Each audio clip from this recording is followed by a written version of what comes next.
아멘. 오늘 또 수요 예배 드리기 위해서 오신 여러분 모두를 축복합니다.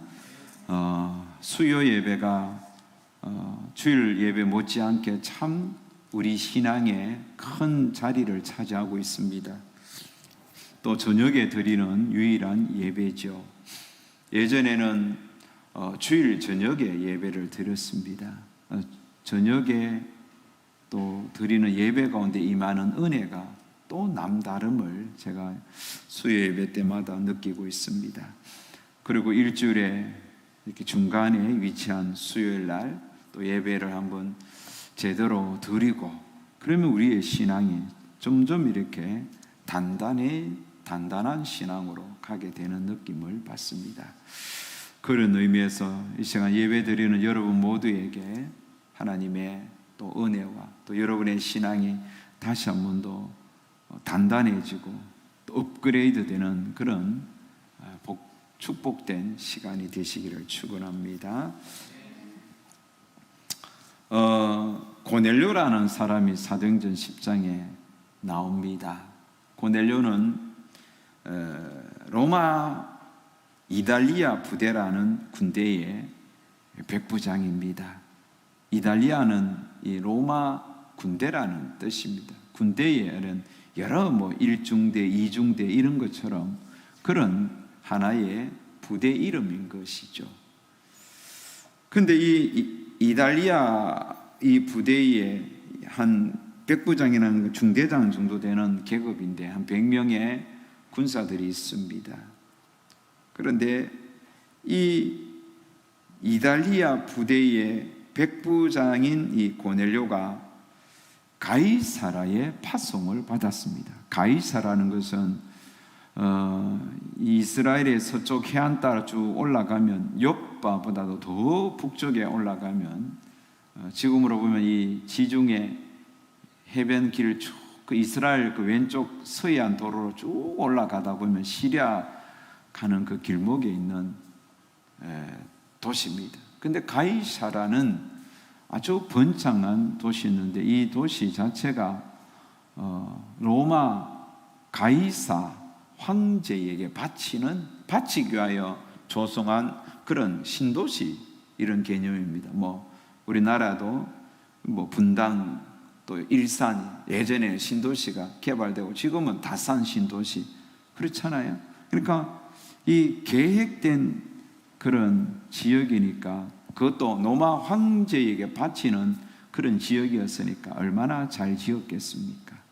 그리고 그 도시에 로마 군대가 주둔하는 거예요. 유엔군이 우리나라에 와서 주둔하고 하듯이 그렇게 주둔을 하면서 그 지역의 어떤 치안이나 안보를 담당하고 있는 그런 부대였다는 말입니다. 그런데 그 부대에 파견된 그 중대의 장이 바로 고넬료입니다. 그런데 이 고넬료의 특징이 뭡니까? 항상 구제에 힘쓰고 기도에 힘쓰고 하나님을 경외하는 사람이었다. 이거는 여러분 기적 중에 기적입니다. 우리나라를 한번 옛날 생각해 보세요. 우리가 일제에 지배를 받았잖아요. 그때 일본 순사들이 우리나라 큰 지역에 파견받아서 그곳에서 순사로서 그들이 자신의 일들을 감당했잖아요. 근데 그 순사들의 특징이 뭡니까? 지배민들을 억압하고 약탈하고 인권을 유린하고 그런 짓 하지 않았습니까? 그래서 어린애도 순사 온다 그러면 울음이 뚝 꺼칠 정도로 그렇게 무자비하게 그 정복지를 짓밟은 자들이 바로 지배자들입니다. 이 로마도 바로 그런 시대에 이 백부장 고넬료는 전혀 그렇지 않았습니다. 자신들이 지배하고 있는 그 유대 민족의 그 가이사라의 많은 유대인들을 구제하고 또 그들을 항상 깨워서 기도하고 하나님을 경외했다는 것. 여러분 얼마나 귀한 사람입니까? 이런 고넬료를 위하여 지금 하나님께서 뭔가 일을 준비하고 계십니다. 그래서 고넬료가 환상 중에, 기도하는 중에 하나님께서 저 요바에 가서 시몬이라는 사람을 청하라고 그렇게 하나님이 가르쳐 주시는 거죠.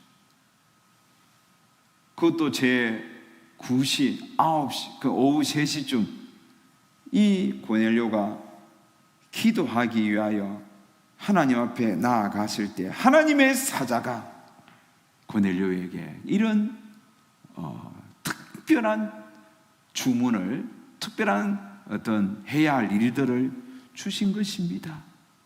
그래서 고넬료가 자기의 경건한 종을 그에게 붙여주면서 세 사람을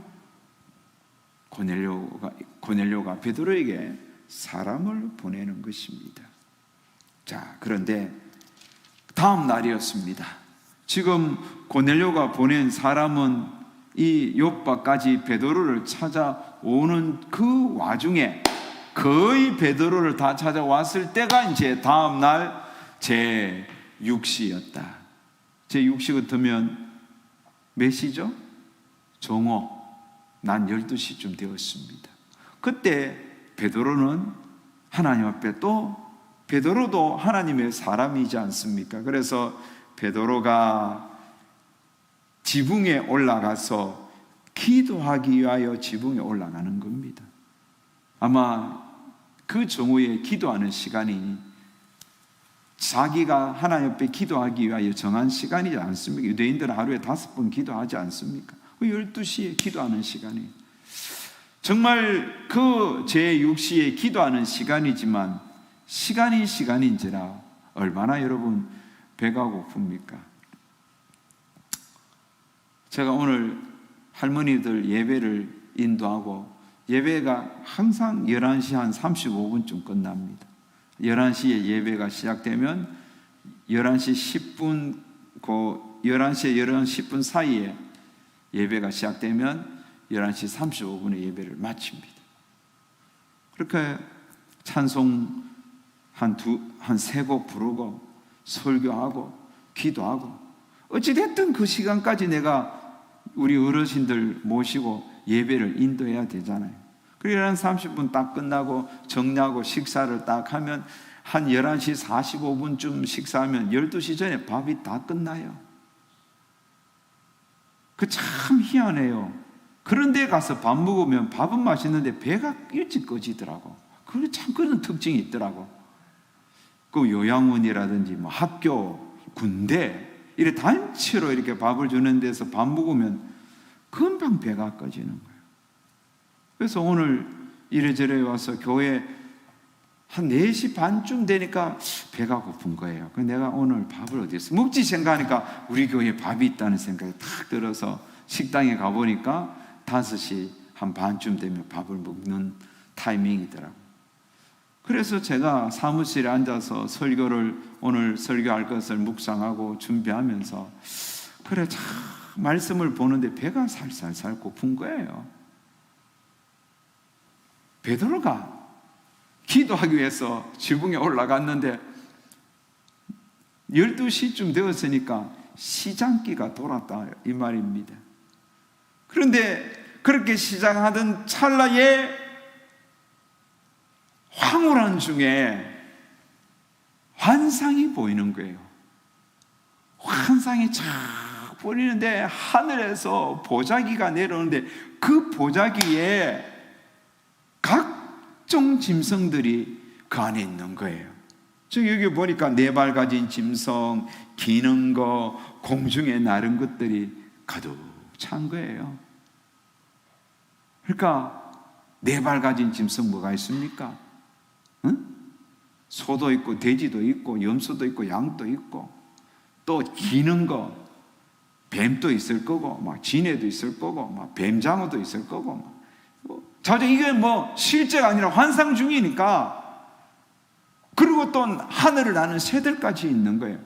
자, 그런 것을 보는 순간 베드로의 마음에 벌써 가르쳐 주지도 않았는데 베드로의 마음에 벌써 생각이 딱 나누어지는 거예요. 아, 요거는 정한 짐승이네, 요거는 부정한 거네, 요거는 먹을 수 있고 요거는 먹지 못하고, 이렇게 생각하면서 보는 거예요. 하늘에서 각종 짐승과 새들과 고기들, 기는 그런 곤충들 쫙 보자기에 그렇게 나오는데 베드로의 선입관념이 벌써 그렇게 딱딱 판단하는 거예요. 왜 그렇게 판단할까요? 베드로는 유대인이잖아요. 유대인들은 어릴 적부터 먹을 수 있는 음식과 먹지 못하는 음식을 딱 구분하여 교육을 받았습니다. 아예 못 먹는 거는 뭡니까? 하나님께서 부정하다고 먹지 못하게 했는 음식들이 있습니다. 레위기 11장에 보면 하나님께서 이야기해 주는 거예요. 굽이 갈라졌는데 되새김질하지 않는 것은 못 먹어요. 먹을 수 있는 것은 굽도 갈라지고 되새김질하는 거 먹는 거예요. 곤충들은 기는 거는 말고 땅에서 펄짝펄짝 뛰는 거 먹을 수 있는 거예요. 또 물고기는 해면에 이렇게 바닥에서 기어다니는 거 말고 해수면에 이렇게 떠서 다니고 비늘이 있는 거는 먹을 수 있는데 비늘 없고 땅에서 붙어 다니는 거 못 먹는다. 이렇게 딱 나누어진 거예요. 그래서 그들은, 지금도 유대인들은 그 이스라엘 가보면 이 정결 예식에 따라 음식을 판다고. 그래서 부정한 것은 못 먹는다는 거죠. 꼭 먹을 수 있는 음식만 파는 식당이 있는 거예요. 그러니까 우리 관광하는 사람들은 그런 식당 가면 우리 먹을 것이 없어요. 돼지고기가 있습니까? 낙지볶음을 먹을 수 있습니까? 또 쭈꾸미 이런 거 없단 말이야. 그렇게 베드로가 딱 판단을 하고 있는데 하나님께서 음성이 들리는 거예요. 베드로야, 13절에 보면 일어나 잡아 먹어라. 그 눈에 보이는 것을 베드로가 잡아 먹으라 하니까 막 베드로가 기절초풍하는 거예요. 안 그래도 경건한 유대인인데, 아니 저 돼지를 잡아 먹고 저 뱀장어를 뱀장어를 꼼장어 볶아 먹고 그걸 먹으라 하니까 베드로가 막 깜짝 놀라서 주여 그럴 수 없나이다. 저렇게 부정하고 깨끗지 않은 거, 속되고 깨끗지 않는 거 내가 결코 먹지 않겠나이다. 하나님 앞에 먹지 않겠다고 대드는 것이죠. 그러니까 하나님께서 또 말씀합니다. 하늘에서 소리가 들리는데, 야 이놈아 베드로야, 하나님께서 깨끗하게 하신 것을 네가 뭔데 속되다 하느냐. 베드로는 그래도 나는 먹을 수 없습니다. 부정한 겁니다. 하나님이 속되다 했지 않냐, 받아 먹으라. 이렇게 3번씩 왔다 갔다 이야기를 하고 베드로가 환상에서 탁 깨는 거예요. 이런 일이 3번 있은 후에 그 하늘에서 내려온 그 보자기 그릇이 싹 하늘 올라가는 거예요. 바로 요 환상을 딱 본 순간, 환상이 끝났을 때 다시 제정신을 차리고 보니까 아무것도 없죠. 그때에 누가 밖에서 문을 똑똑똑똑 두드린 거예요. 누군가 보니까 17절에 보면 고넬료가 보낸 사람들이 딱 문 앞에 온 거예요. 베드로라 하는 사람이 여기에 유숙합니까? 그 베드로가 그 환상에 대해서 생각을 하고 있을 때 그렇게 밖에서 문을 두드리니 19절에 보면 성령께서 그에게 말씀하시되 2 사람이 너를 찾으니 일어나 내려가 의심하지 말고 가라. 내가 그들을 보내었다. 그 베드로가 지금 뭔가 이렇게 막 자기 의지와 상관없이 지금 일들이 돌아가고 있습니다. 어떤 한 사건 속에 베드로가 지금 휩쓸리고 있는 거예요. 기도하기 위해서 갔는데 어떤 환상이 보였고, 그 환상에서 그렇게 속되고 깨끗이 못한 그런 각종 짐승과 그런 곤충과 새들을 하나님이 먹으라 하니까 나 못 먹겠다고 했는데, 하나님이 호통치면서 내가 깨끗하게 했는데 너 왜 부정하게 여기느냐, 그렇게 말을 하고는 그 사악 환상이 없어지고, 이게 무슨 환상인가, 도대체 이게 무슨 뜻인가, 이런 찰나에 고넬료가 보낸 사람이 그를 그 집의 문을 두드리는 거예요. 그때 성령께서 내가 이 두 사람을 너에게 보냈으니 너는 그 사람을 따라가라, 의심하지 말고 따라가라. 그래서 베드로가 내려가서 그들을 탁 보면서 니신지요, 뭐 때문에 나를 찾아왔어, 그렇게 베드로가 묻잖아요. 그때 그들이 묻습니다. 백부장 고넬료는 의인이요 하나님을 경외하는 사람이요 온 유대 족속이 칭찬하는 사람인데 그 사람이 당신을 집으로 청하였습니다. 그러면서 가시죠, 이렇게 말을 하는 거예요. 자, 여러분, 오늘 여러분 성경 읽으면 이 사도행전 10장에 나오는 이 이야기가 도대체 무슨 의미인가 많이들 궁금하셨을 것인데, 왜 지금 이런 일들이 일어났느냐 우리 생각해 봐야 되겠습니다. 하나님께서 고넬료에게도 그렇고 베드로에게도 그렇고 뭐가 이렇게 막 일이 꼬이듯이 막 드라마 작가가 막 시청률 올리려고 막 이렇게 꼬우듯이 막 이런, 하나님께서 왜 이런 일들을 행했을까요? 아예 고넬료에게, 아니면 하나님께서 아예 베드로에게, 베드로야 너 빨리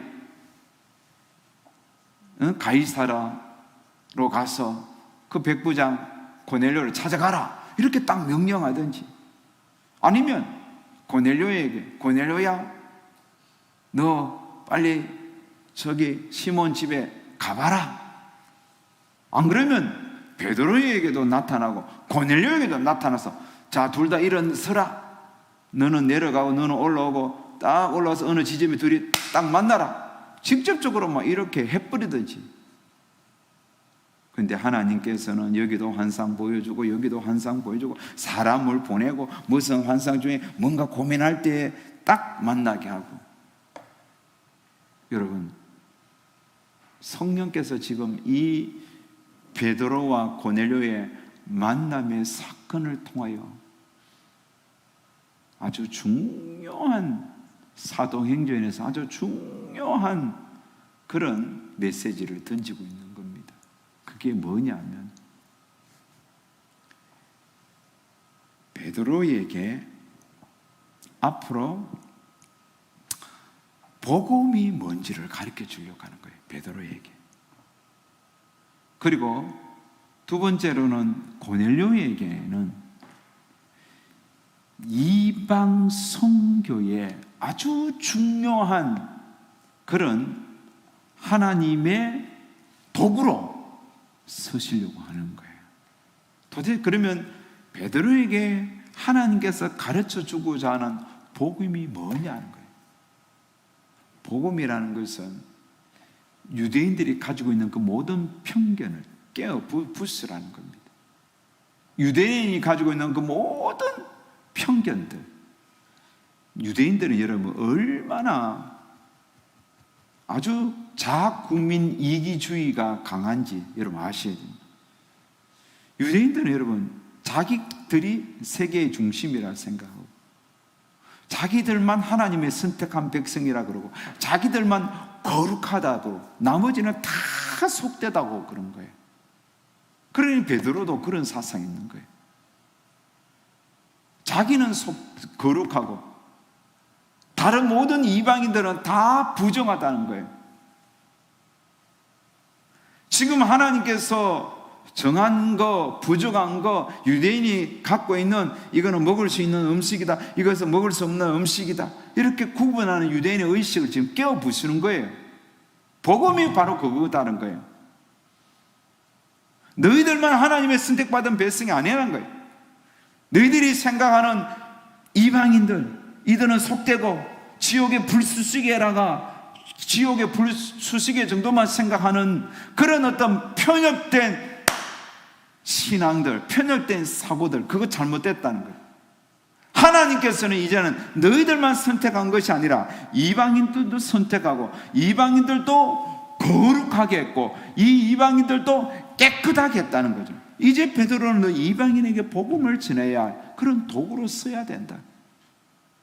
그러니 유대인의 시각으로 저들은 전도해야 할 대상, 이 사람은 지옥 갈 대상, 이거 구분하는 거 깨어 부수라.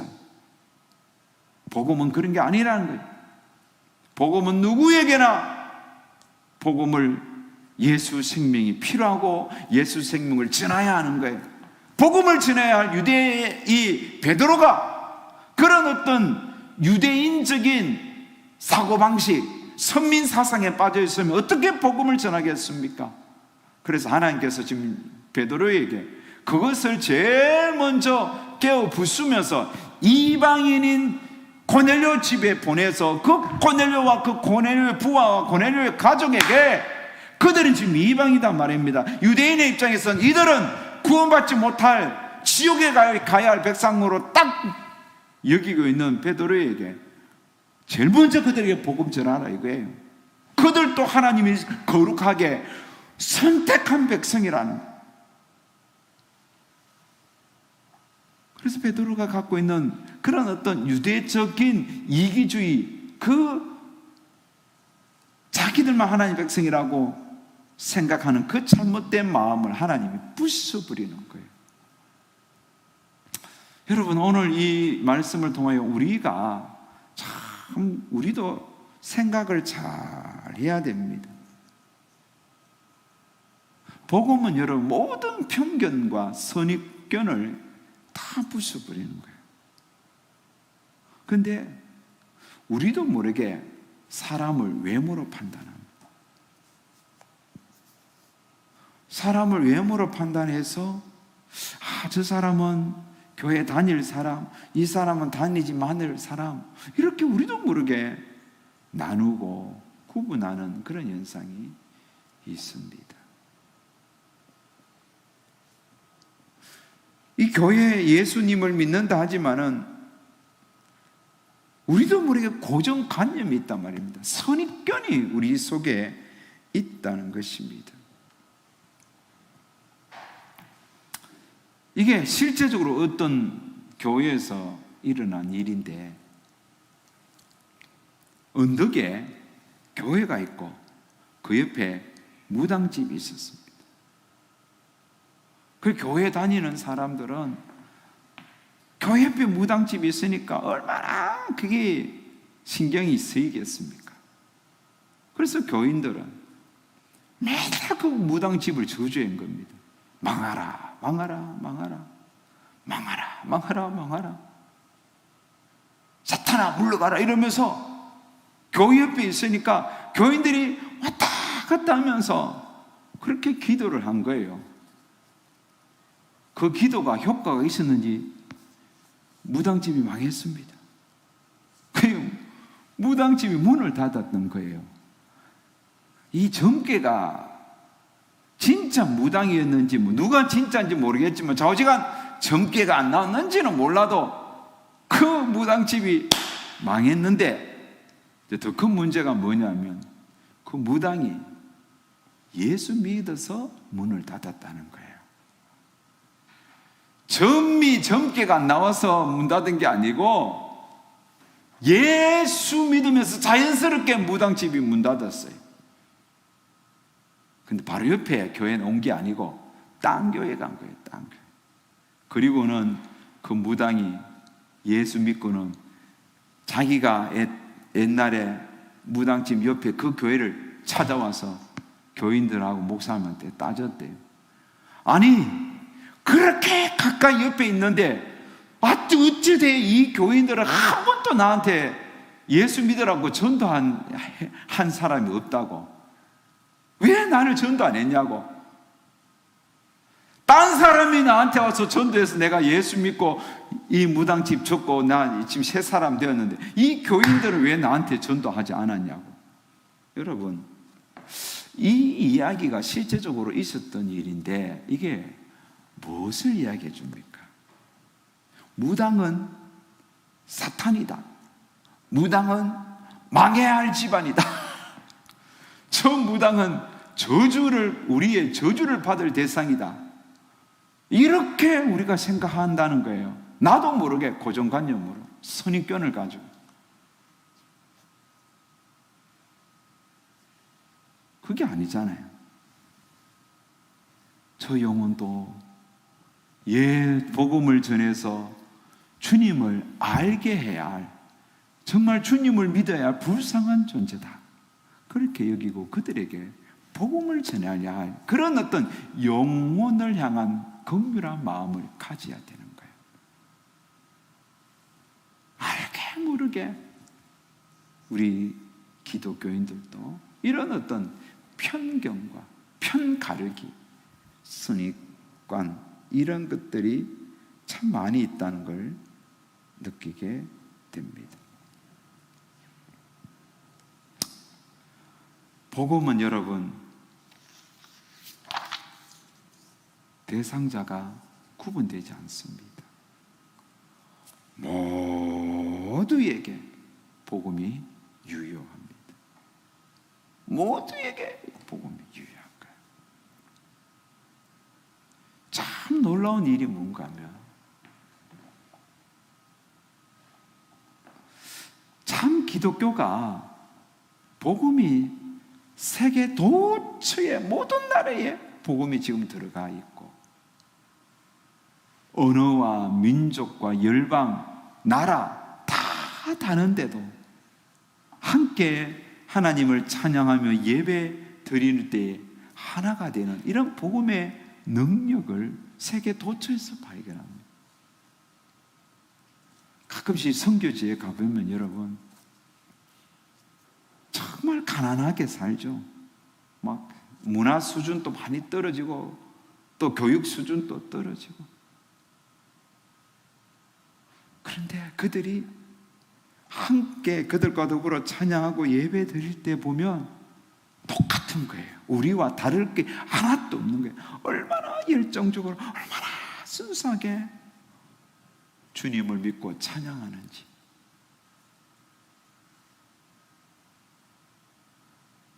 흑인들도 그렇고 또 저는 동남아의 또 각 그런 종족들도 그렇고 다 주님께서 다 거룩하게 여기는 그런 하나님의 사람임을 그곳에 갈 때마다 느끼는 겁니다.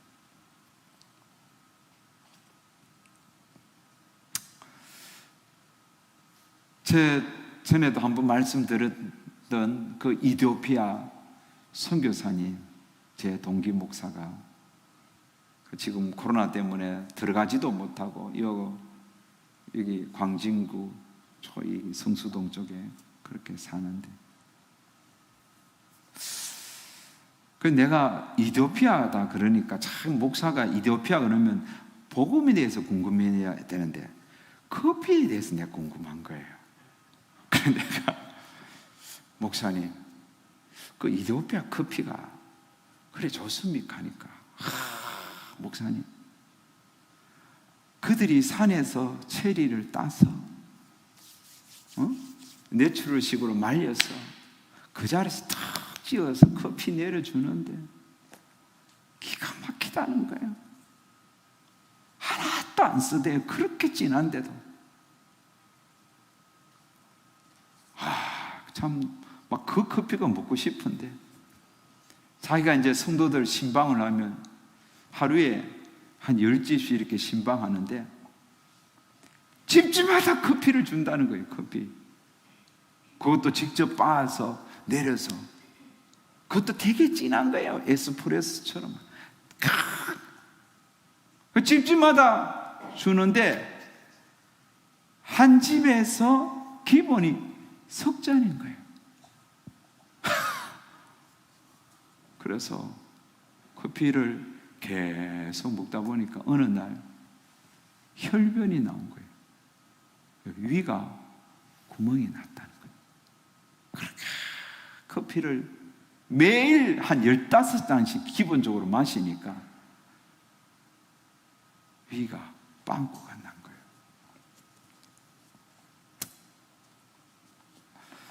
그런데도 그 선교사님은 그 이디오피아 그 가난한 그들에게 복음을 전하고 또 그들이 그런 커피를 정말 지저분하게 막 간대요. 그런데도 받아 먹는 이유가 뭐냐면 저들의 삶이 가난하고 지고 비록 가난하고 생활 수준이 낮다 할지라도 하나님이 자신을 보내어 그들에게 복음을 전해서 그들을 거룩하다 여겨주셨으니 얼마나 귀하냐. 그래서 그 선교지에서 복음 전하는 그게 너무너무 좋다는 거예요. 내가 또 물어봤습니다. 막 요즘 막 아프리카에 막 그 내전도 일어나고 막 종족 간의 갈등이 일어나고 막 사고도 일어나니까 무섭지 않냐고, 안전하냐고 하니까 안전하대요. 너무너무 착하대요, 그 사람들이. 아무 문제 없다. 그래서 지금 너무 자기는 아프리카로 돌아가고 싶은데 돌아갈 수 없는 게 지금 너무 불편하대요. 불편해. 한국이 너무 불편하고 차 타기도 힘들고 또 춥고 추워서 겨울 잠바도 없는데 너무 춥다고. 그러니까 자꾸 아프리카 가고 싶어하는 거예요. 여러분 뭘 이야기합니까?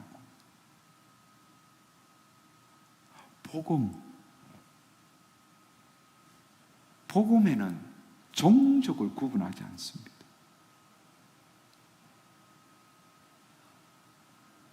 여러분 우리에게 복음이 온 것도 하나님께서 우리를 부정하다 여기지 안 했으니까 우리에게 복음이 온 거예요. 마찬가지로 오늘 우리는 모든 사람에게 누구든지 복음이 필요한 존재라고 그렇게 여기는 열린 마음을 가져야 되는 거예요.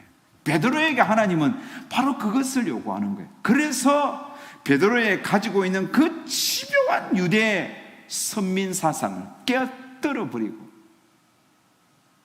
이방인 그 고넬료, 너처럼 하나님을 경외하고 너처럼 늘 깨어서 기도하고 구제에 힘쓰는 이 고넬료에게 복음을 제대로 전해서 그를 통하여 사마리아와 예루살렘과 유대와 사마리아와 땅끝까지 복음이 전파되는 통로로 사용하라는 거예요. 그래서 하나님께서 베드로를 고넬료에게 가라 하신 거예요. 사랑하는 여러분, 항상 우리의 생각은 복음 중심으로 생각해요. 내 생각보다 하나님의 생각을 앞세워야 됩니다. 그리고 누구를 만나든지 복음으로 그들을 대할 줄 알아야 됩니다. 여러분, 영업하는 사람들은 다 여러분 자기 고객이 될 수 있잖아요. 다 고객이 될 수 있다. 그래서 내가 이 카페, 무구 카페 예슬이 왕구한테 무조건 웃고 잘하고 빵도 한 개 서비스하고 커피 맛있냐고도 물어보고 자꾸 그래 하라고. 왜? 그게 자기 고객이잖아. 그 고객이 2명이 될 수 있고 5명이 될 수 있고 10명이 될 수 있고 그런 관점을 해야 장사가 잘 되는 거예요. 사장님 아시겠어요? 너무 잘 아시겠죠. 마찬가지로 여러분, 우리 그리스도인들은 누구나 내 복음의 고객입니다. 한번 따라합시다. 복음의 고객이다. 그래서 예수 믿는 사람들이 보이지 않는 복음의 통로입니다. 그러니 예수 믿는 사람인 줄 아는데 빡빡하게 그렇게 대하지 마세요. 오늘 또 낮에 내가 교회에 오니까 이 병원에 물건 내리는 차가 저 화장실 쪽에 이렇게 가로로 턱 대놓고 물건 내리는데 차가 나가려 하니까 좀 위험하잖아요. 근데 내가 옷도 양복 입었지. 막 속에서는 이래 차대면 어떻게 하냐고 하고 싶은데 내가 보니까 잠깐 차대고 물건을 내리는 거예요. 말도 안 하고 싹 웃으면서 내가 착 나가줬어요. 여러분, 별거 아닌 것 같지만 이 뭐 공간 저 차댈 데도 없잖아. 그래 저런 공간에 그래서 제가 새벽에 밤늦게 집에 갈 때 그 주차봉 있잖아요.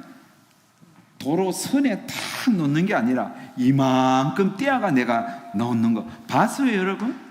내가 그렇게 놓는 이유가 뭔지 압니까? 그렇게 이렇게 택배 차량이든 뭐 하면 그렇게 차 대놓고 내리라고. 여기 안에까지 돌아와서 막 전화번호도 안 남겨놓고 집에 가지 말고 그렇게라도 좀 하라고 나는 그렇게 한 거예요. 별거 아닌 것 같지만 다 우리의 복음의 고객들입니다. 다 예수를 전해야 할 사람들입니다. 그리고 우리의 사고가 열린 사고가 돼야 돼요. 교회는 좀 손해 볼 수 있어야 돼요. 누가 담배 피고 던져 놓으면 내가 죽어서 담배 꽁초 버리면 되잖아. 그렇게 항상 좀 느긋한 마음으로 모든 이들을 복음을 전해야 할 대상으로 여기고 친절하게 대해야 되겠습니다. 가족도 마찬가지입니다. 오늘 말씀을 이제 여러분 정리합니다. 고넬료와 베드로의 이 만남을 통하여 하나님께서는 앞으로 이방인들에게 복음을 확장시켜서 유대에만 머무는 것이 아니라 사마리아와 땅끝까지 복음이 확장되도록 하기 위하여 복음을 전해야 할 유대 정통 유대인 베드로의 그 편협된 선입관, 그런 잘못된 신민의식, 선민사상 이것들 탁 부셔버리고 마음이 탁 열려서 모든 이들에게 복음으로 거룩하게 하는 사명을 주셨다는 겁니다. 베드로의 옛 생각을 부숴버리는 거예요. 그래서 이제 이 환상을 통하여 베드로와 고넬료의 만남을 성령께서 주관하셔서 고넬료와 베드로가 함께 복음, 누구에게든 복음 전하는 통로로 서시길 원했다는 겁니다. 오늘 우리도 마찬가지. 하나님은 모든 자들을 거룩하게 하시길 원합니다. 그러니 여러분이 믿지 않는 사람들 주변에 있지 않아요? 또 관계가 좋지 않는 사람도 있잖아요. 누구든지 여러분이 스스로 판단해서 저 사람은 예수 믿을 사람이 아니다, 저 못된 사람, 저 지옥 갈 사람이다, 이런 어떤 편협된 사고방식 버리고 누구에게든지 복음 전해서 다 예수 믿는 통로로 서시도록, 그렇게 여러분이 마음을 복음적 마음으로, 열린 마음으로 모든 사람을 대하시기를 주의 이름으로 축복합니다.